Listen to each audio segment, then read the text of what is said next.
그리고 이재명 대표 이번 달에만 2개의 1심 선고가 예고되어 있습니다. 그리고 아내인 김혜경 씨의 선거법 위반 혐의도 1심 선고를 14일에 앞두고 있는 그런 상황입니다.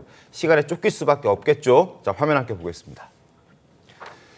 자, 11월 14일 김혜경 1심 선고, 선거법 위반 혐의. 자, 대통령 후보 경선 앞두고 더불어민주당 관계자들, 그러니까 의원들의 부인들에게 식사 제공했다. 경기도 법인카드로 그 부분에 대한 내용이었고, 그리고 14일에 이제 같은 날 김건희 특검법 국회 표결이 예고되어 있습니다. 15일 이재명 대표 공직선거법 1심 선고, 그리고 25일에 이재명 대표의 위증교사 1심 선고, 28일에 김건희 특검법 재표결. 아마 14일에 이제 통과되지 않을 걸로 보여서 한 번 더 하겠다라는 그런 차원인 것 같고, 29일에 불법 대북 송금 이화영 항소심 선고가 또 잡혀 있습니다. 이재명 대표와 관련된 선고가 이렇게나 수두룩하게 11월 달에 모두 4개나 잡혀 있는 그런 상황입니다. 자, 그중에서 당장 이번 주 금요일 선거법 위반 재판 선고는 이재명 대표가 받고 있는 4개 재판 중에서 첫 선고로 검찰은 지난 9월에 이미 징역 2년을 구형한 상태입니다. 쟁점은 김문기 씨를 성남시장 시절에 알았느냐 몰랐느냐, 그리고 백현동 용도 변경에 국토부의 협박이 있었느냐 없었느냐 이 부분인데, 관련해서 이재명 대표 발언 들어보겠습니다. 뭐 일부에서는 그 산하 직원이고 뭐 해외 출장도 같이 갔는데 어떻게 모를 수 있냐 그러지만, 제가 뭐 그 실제로 하위 직원이라서 기억이 안 나고요. 그럴 때 이제 국토부에 저희한테 다시 이제 일종의 압박이 왔는데, 만약에 안 해주면 직무유기 뭐 이런 걸 문제 삼겠다고 협박을 해서, 제가 그때 낸 아이디어가 뭐냐면, 반영은 해주는데 다 해주란 말은 없으니까 조금만 반영해주겠다. 이거. 김문기 씨를 모른다는 부분은 기억의 영역이라서 어느 정도 해석의 다툼의 여지는 있다라는 그런 뭐 해석도 나오고 있긴 합니다만, 그러나 백현동 용도 변경 부분은 국토부 협박 때문이었다라는 그 발언 자체는 국토부의 공식 문서가 존재합니다. 화면 함께 보겠습니다. 2014년 공문입니다. 국토부가 성남시에 보낸 공문입니다. 한국식품연구원의 요청 사항대로 주거지역으로 용도 변경이 가능한지 여부 문의에 대해서 답하겠다. 이걸 문의한 거죠. 가능한지 아닌지 성남시에서 국토부로. 그랬더니 용도 지역 변경은 가능할 것으로 판단된다. 단 귀시에서 성남시에서 저기 판단하여야 할 거다. 알아서 판단하시면 될 사항이다라고 국토부가 2014년도에 성남시에 저렇게 보낸 게 명확히 존재를 합니다. 그러니까 적어도 저 부분에 대해서는 다툼의 여지가 좀 적다라고 볼 수밖에 없는 것 아닌가요? 어떻습니까? 그러니까 백현동 용도 변경의 권한이 국토부에 있느냐 성남시에 있느냐, 이게 쟁점이거든요. 네. 만약에 용도 변경의 권한이 성남시에 있다면 국토부가 뭐 협박 아니라 뭘 해도 의미가 없는 거죠. 성남시장이 가지고 있는데. 네. 그런데 이제 저 당시 저 공문이 왜 나오게 됐냐면, 이게 혁신도시법이라는 게 있습니다. 네. 혁신도시법에 따르면 국토부가 전국을 어떻게 개발하겠다 뭐 이런 이제 전체적인 그림이 있을 거 아니겠어요. 그래서 혁신도시로 묶어버리고 혁신도시법에 적용을 받으면 국토부의 지시를 따라야 돼, 성남시가요. 근데 그거냐 아니냐, 이 백현동 용도 변경 문제가 네. 과연 혁신도시법이 적용을 받느냐 받지 않느냐는 문제를 이재명 성남시가 박근혜 국토부에 질문을 한 거예요. 네.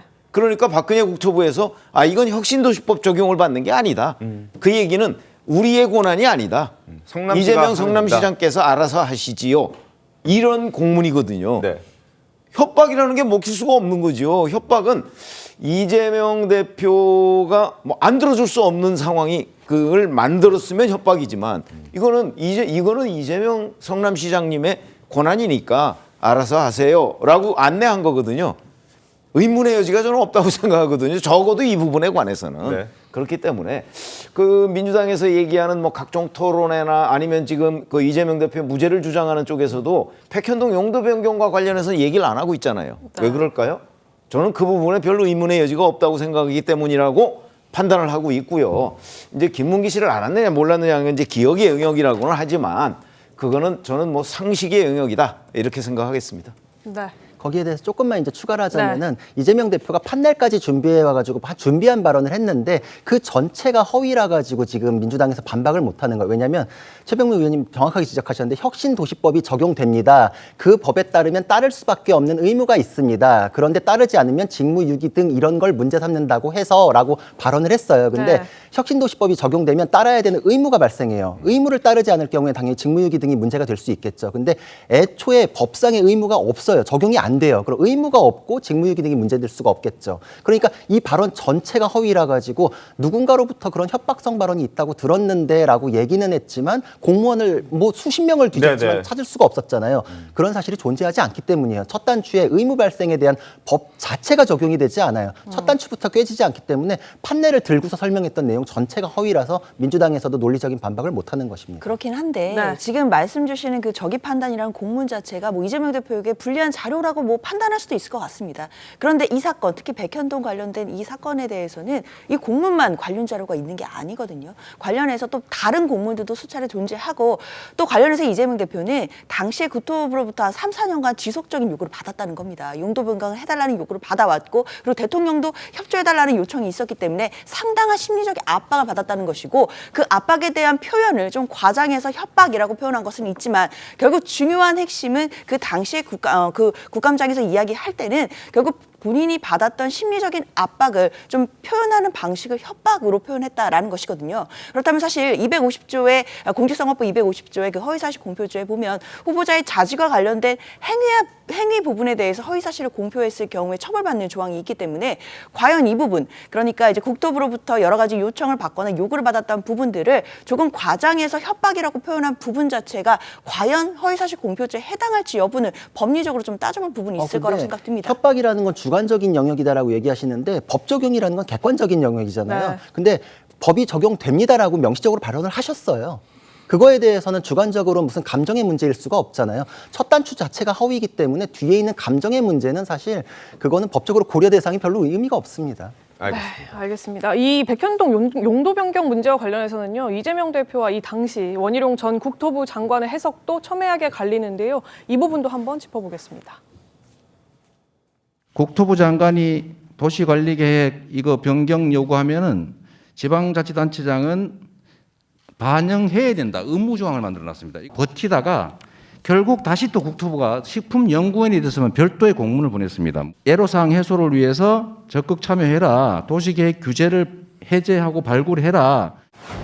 국토부가 정식 공문을 보냅니다. 이것은 법적인 구속력이 있는 게 아니고 국가의 정책에 따라서 지방 공공이전에 대한 협조를 요청하는 것이니 마음에 안 들면 알아서 하시라. 다시 한번 말씀드리지만 국토부는 협박범이 아닙니다.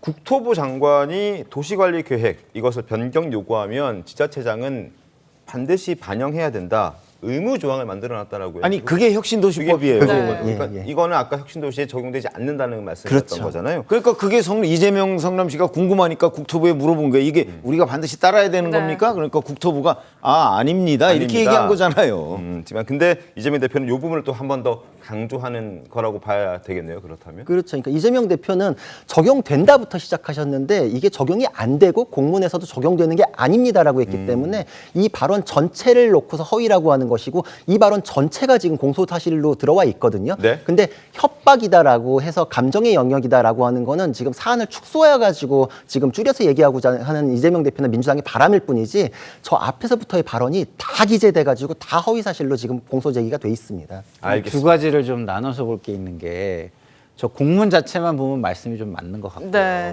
근데 원희룡 장관의 말씀은 협조 공문을 보냈다는 거잖아요. 네. 근데 일반적으로 제가 공공 분야에서 일을 해보면 상위 기관에서 협조 공문은요 그렇게 그냥 간단하게 그냥 협조하려면 하고 말려면 말아라 이렇게 느껴지는 건 아니에요. 그렇기 네. 때문에 뭐 협박이란 표현이 강하긴 하고 그렇지만 그거에 대해서 상당한 압박을 느꼈을 것은 뭐 저는 맞는 이야기다 이런 생각이 들고요. 네. 그러나 또 공문이 어떤 공문에 대해서 얘기하느냐에 따라서 그거는 전혀 이제 사실관계가 달라진다라는 생각이 듭니다. 근데 그런 거를 이렇게 100번 양보해서 판단을 해도 박근혜 국토부에서 이재명 성남시에다 얘기했던 거는요. 용도 변경 2단계 상향입니다. 네. 그렇죠? 네. 아까 이재명 대표 얘기하잖아요.